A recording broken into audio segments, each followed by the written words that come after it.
LePodcast Season 2.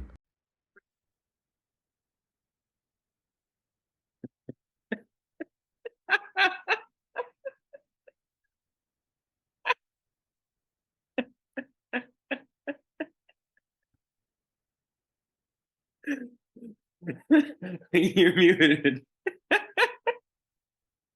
I can see you. It says you're connecting to audio. Can you hear me? Now I can, yeah. Please pronounce your name for the Hunak Schoenlen per pupa. It's a disease. It's most prevalent in boys aged 2 to 11. And you get paralyzed for 2 weeks. I heard Palazzo had it too.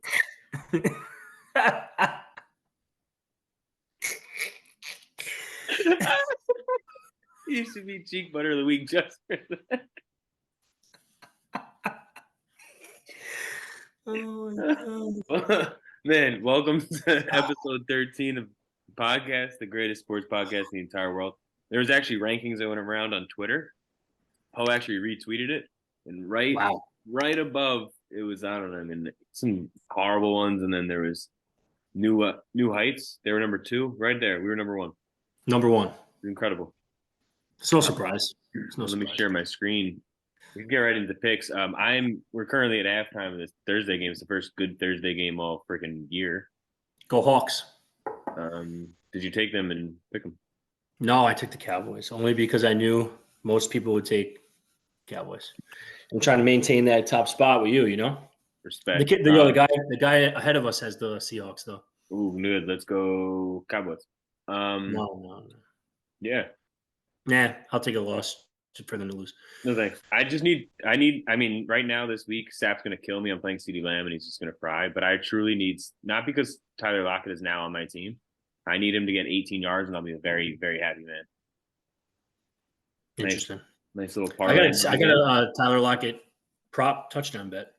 All right, let's get him in the end zone for, say, 18 yards.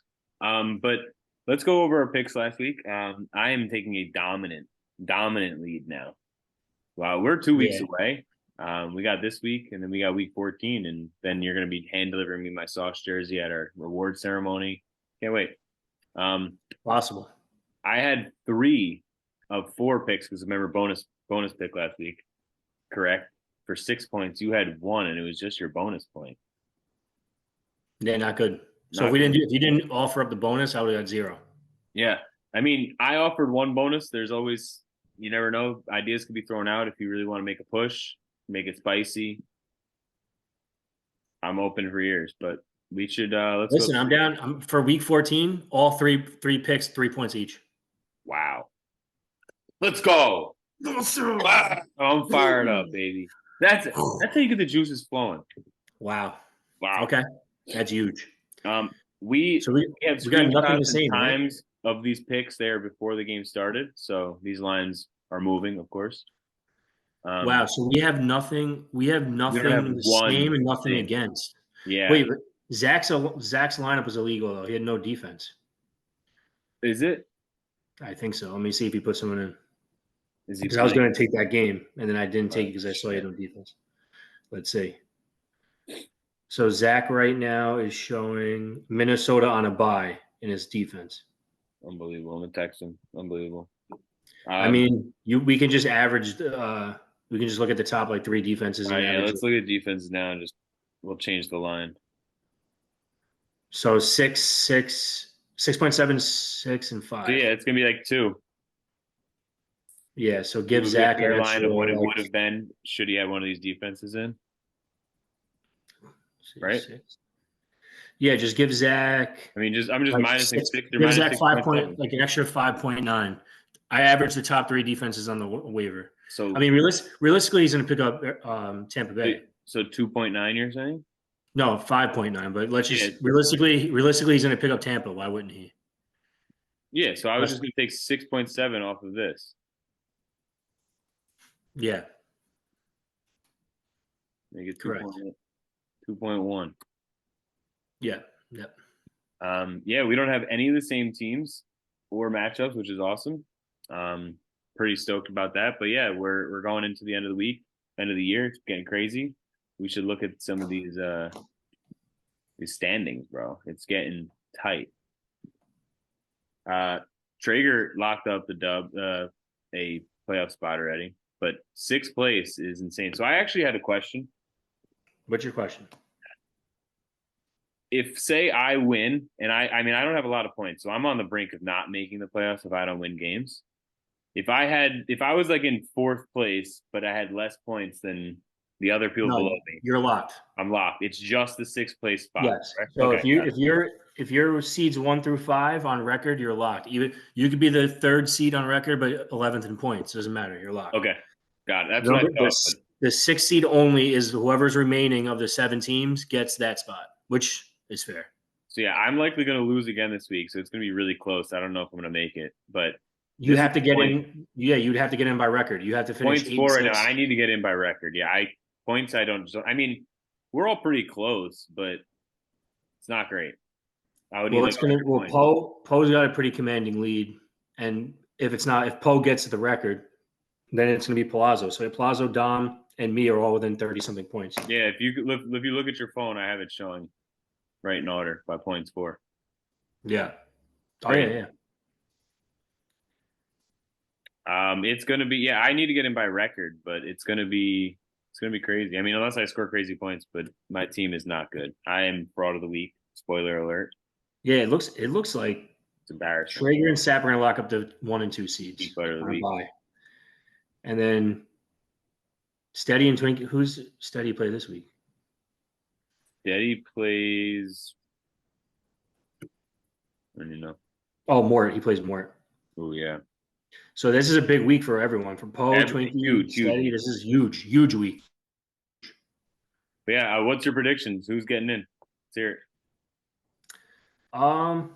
Yeah, I think it's going to be Traeger, Sapp, obviously. Steady, Twink, Poe, and then I think Palazzo is going to get the 60. Wow. Remove Poe, put me in. I agree with everything else. You better hope you win this week. If Poe loses, it's big for me. If you lose this week, 8 and 6 might not be enough to get you a top 5 seed. No, agreed. Maybe it will. Agreed. Maybe it will. I don't know. I need to win one more for sure, if not 2. But all right, this game's back on. I mean, I don't really got much else. Go Birds, I guess, right? Go Birds, San Fran week. I am praying to the Lord above. Like, if the Eagles win this game, Zach, you just better hope and pray you never see me again for the rest of your life. San Fran boy. Oh, come on. SFB, please, God. Please. Amen. We pray for the Birds. Best game of the year coming up. 4:25 on Fox. Tune in. Go Birds. We have no affiliation with Fox. We are strictly YouTube. Yeah, strictly YouTube. But thank you to our sponsors and our fans, their subscribers. Like and subscribe. Listen, watch YouTube TV every day of the week, but Sunday 4:25, it's Fox. I got permission from Carl. Yeah. All right. Peace. That was the minimum down payment requirement on a conventional multifamily home. That's no longer the case. 5%, thanks to Fannie Mae. You can now put 5% down on a multifamily home. It's so important because previously the only... Sorry, guys. I was just getting some mortgage advice from the great Nikki Knight of QMG. This is our fourth rooftop. I don't know. That might be a fucking record. Who knows? Took out Steady in the Outback Bowl. Man, I can't wait. A great medium rare steak Steady. That's on you. I'll see you in Yonkers. A little Outback steak. We hung a nice 185 piece on you. Oof. That's more than you spent at Benjamin's, man. Oof. On the back of Josh Allen. I'm sorry, man. I need that first round bye. I need it. So we're in a good spot there.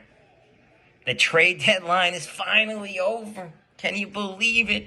We even tried to fucking change it the last day. We took a vote for something that's been locked in August.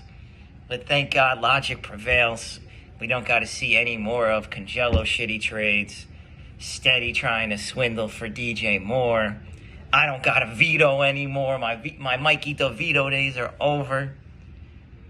It was fitting that the last deal was Steady giving away the great Baker Mayfield. We're going to miss him. Group chat's been crazy. Didn't get any work done today. Talking about the wedding. What a great wedding, Gino. Out in the Ziva, out in Cancun. I had no idea you knocked out Courtney's cousin. That's some crazy shit right there. Great time. Congelo, the HR nightmare. We'll leave it at that. I'm pumped for this awards dinner. I don't know if I'm going to win any or what we even had because I was so late to the draft. We couldn't even vote on any of the awards. They're going to be up. Going to have some bars ready. Me and Palazzo are going to collab. Going to bar up on you hoes. Next draft, man. What do you guys think? AC, we got to get out there and do something.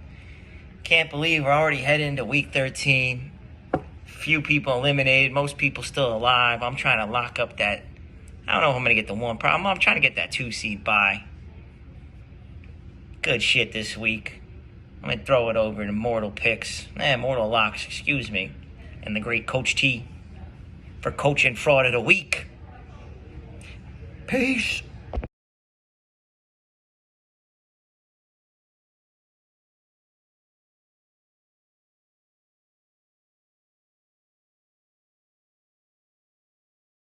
That's my quant. Your what? My quantitative. My math specialist. Look at him. You notice anything different about him? Look at his face. That's pretty racist. Look at his eyes. I'll give you a hint. His name's Yang. He won a national math competition in China. He doesn't even speak English. Yeah, I'm sure of the math. Yes, sir. Week 13 of the Mortal Lock. Last couple weeks of the LePodcast. Boy, we are in for an absolute treat. The playoff picture is wow, murky as can be. I think Coach T, if I'm correct, is the only team that solidified himself as a playoff team so far. Other than that, it is wide open, the playoff picture. I have a huge matchup this week. I'm playing one of Dobson's all-time best friends, Savon Stedman. I don't believe he actually watches this podcast, so he won't hear that comment. But nevertheless, the comment stands. We have evidence to back that up. I think I'm like a 13, 15-point underdog. No doubt about it, I'm going to win this matchup and solidify myself as the playoff team as well. But we'll get right into the Mortal Lock picks because that's what it's all about here. We got the double NFL picks, and we have a Friday Night Lights Whale of the Year so far. But we'll get into the football. That is what I said is all about. Lions -4, Sunday. Dan Campbell and the Lions came out and dropped a fucking egg on Thanksgiving. The entire world saw. I think he's been whipping their ass in practice for the last 10 days. They have a little mini bye before their game. He has probably been chewing some ass all week in practice. I can't imagine the Lions win by less than 6.5 points. Like 7 is probably bare minimum. I think it's probably going to be 10 to 12, maybe even 13 points. But Lions -4, first play of the week. Second play, my Patriots are going for the number 1 pick. Number 2 at worst. I mean, hell, absolute worst case scenario, we're going for the top 3. There is no way the Chargers are not going to slap us around this week. Chargers -5, -5.5, whatever the line is, slap it. Anything under 6, hammer that away. So that's our double NFL play. Like I said, we have a Friday Night Hoops special Whale of the Year so far. UConn is coming into the fog, coming into Lawrence, Kansas. The students have been camping out since Tuesday night, I believe, or Wednesday morning in the fog, sleeping there for this Friday game.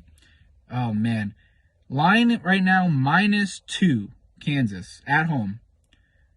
UConn has had a pretty light schedule so far. I mean, light is an understatement. Hardest team they played is Texas, who turns out wasn't that good to begin with. Kansas already had 3 tough battles. They went already to Kentucky. I believe they won. Came back in the second half, won that. Then they played Marquette and Tennessee, if I'm not mistaken. Back-to-back days. They've already been tested. -2 is a gift. We are taking Kansas -2, and we are slamming it for a 5-unit whale play. -2 is a gift, like I said. Dan Hurley is going to come in. He's going to stomp his feet at the first bad call that the refs make, and he's going to get teed up. I wouldn't even put it past the guy if he gets thrown out in this game. They're probably going to be down 8-10 points. He's going to get his ass tossed in the second half. No doubt about it. That's 4 free throws. 4 free. I don't even know. Say that 7 times fast. 4 free throws. Jesus Christ. Can't even say it once. But those are the plays. Lock it in. Mort money line over Dobson's best friend. 4 plays. Lock it all in. I'll see you guys next week when I clinch a playoff berth. Maybe.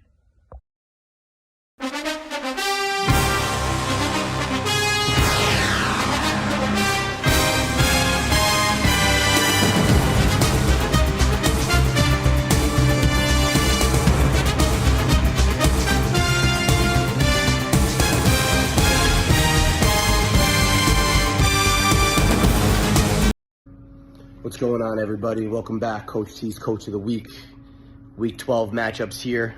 Chilling with my boy, Austin. Austin, say hi. Say hi. Good job. And we're about to get into some stuff here. So, a little bit of an unconventional Coach of the Week here. I feel that I have to defend the person that is not being brought up as the best coach in the NFL. Austin, do you agree? I mean, the absolute best coach in the NFL, who over the last 4 weeks, we've beat the Dolphins, we've beat the Niners, Mama's not here, we've beat the Bills, we've beat Dallas. We just continuously win games and win games and win games. And games late in games when, we're not winning and we need to come back and get things done. So with that being said, this week's Coach of the Week is no other than Big Dick Slick Nick Sirianni. All right, guys, I'm resuming Coach of the Week here. My apologies. This is a couple hours later on the end of the first video. Austin tried to sprint out of the room and had to take care of that, and next thing you know, I'm late. So if the podcast comes out late tonight, you can blame it on Coach T. Big Dick Slick Nick Sirianni, head coach of the 10-1 Philadelphia Eagles, best record in the NFL, Coach of the Week. But I do want to keep it a little bit traditional, all right, just in terms of giving a Coach of the Week out to ABLA. So I'm going to do something a little bit different here. I'm going to go with Cheek Lazo as Coach of the Week, and here's why. I'm very intrigued by this league's 6th place playoff spot with most points. He outscored Dom by 31 points this week and is now leading in the 6th place standings here by 26 points. So, that's big. 38 points. So extended the lead a little bit by 5 points. My apologies. So big week there for Cheek Lazo. He's the rooftop king. He's our cheek butter king. He's doing it all, and now he's got his first Coach of the Week. So congrats to Cheek Lazo, Coach of the Week. Now, Fraud of the Week this week. I mean, we have multiple people that could have got fraud here. It was a week that we had a little bit of consistency. We had one boom with Lord Tree Sap again on the freaking rooftop. But, Congelo, well, your team's fucking ass, so we know that you could basically be Fraud of the Week every week. Zach, team sucks. Sorry I fleeced you twice. Zach with a K. Only 116. Dom barely beat him with 122. Tom with a cheeky ass 114. And I'm sorry. And I feel even worse because I'm getting this segment in late. But Tom, you're my Fraud of the Week. I mean, starting Kyle Pitts over Freiermuth, that was a fraud move in itself. I don't know what your love affair is with Kyle Pitts, but he sucks. He's fucking terrible. And then starting Ritter at quarterback, I dropped his ass for you when I picked him up. He fucking sucks. He's a fraud. Arthur Smith is a fraud. I mean, we just got frauds everywhere. Addison played terrible. Fields only had 10 points, 19 points combined in a super flex 2 QB league. I mean, come on. I mean, the Giants, the freaking Giants defense was your second leading scorer. Tom, you're the fraud of the week. Congratulations, Big Dick, Slick Nick Sirianni, and Cheek Lazo, Coach of the Week. Tom, fraud of the week. On to week 13. Let's fucking go. Smashing, Basil. Cool. This coffee smells like shit. It is shit, Austin. Oh, good, then it's not just me.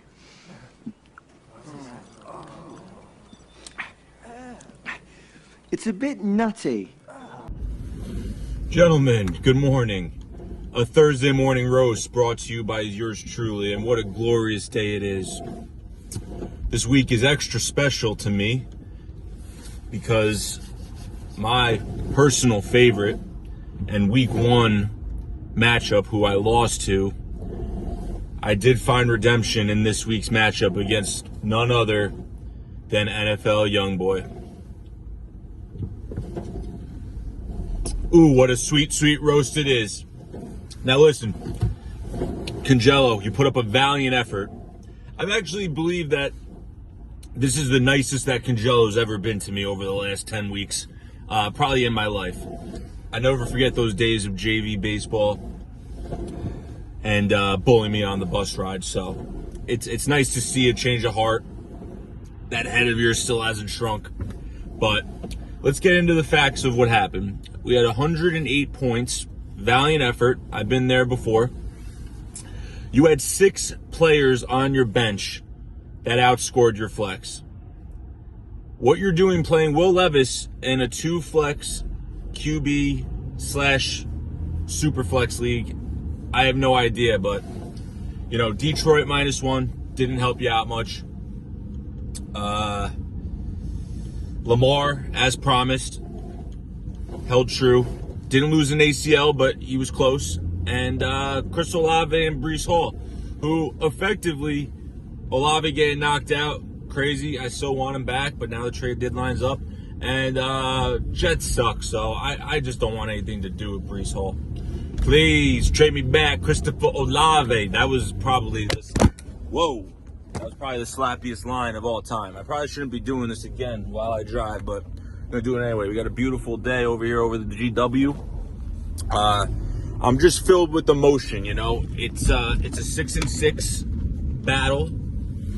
Congelo, you got no shot at making the playoffs. You cheating, low-life motherfucker. Yeah, this is just sweet, sweet notes of Cheek's ass. Cheek, you suck. You suck so much. I can't believe I lost to you in week 1. I didn't have Travis Kelce. I did play Jordan Love, but whatever. Listen, I've got no words to say because your team's so fucking bad. It's not even in the contention race. What does this coffee smell like? It smells like shit, Basil, because you, my friend, are Cheeks. And I hope you and Burrito Boy figure it out this week. He's going to get smoked, and the rest will be history.